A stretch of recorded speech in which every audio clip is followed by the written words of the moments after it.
Thank you again for stopping in at Nine World Chronicles, where we talk about gods, netters, demons, supernatural spirits all the time, and I love it.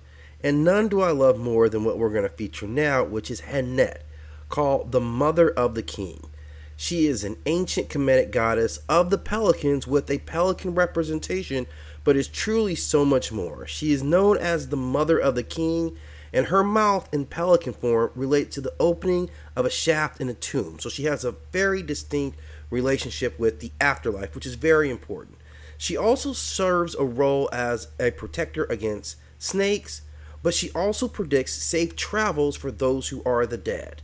Her association and names are heavily written about in both the coffin text, the pyramid text, and the book of Coming Forth by Day.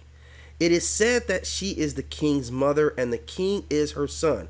This occurs in coffin text spell 225, and the deceased is assured that the mouth of the pelican is open to you. The mouth of the pelican is thrown open for you. The pelican has caused you to go out into the day to the place where you wish to be. In other funerary papyrus, the pelican is said to predict safe travel for a dead person in the underworld.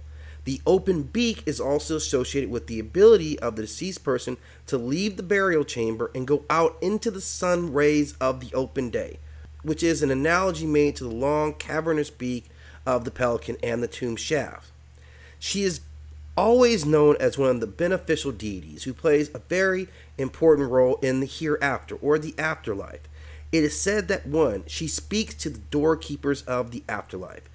She directs the deceased toward the celestial ways, and she protects him maternally against the frightening guards of the door and opens the underworld to him. So she remains in that mothering role.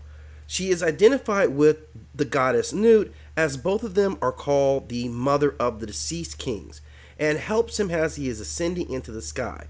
She has a celestial role, and she allowed the resurrection of the deceased.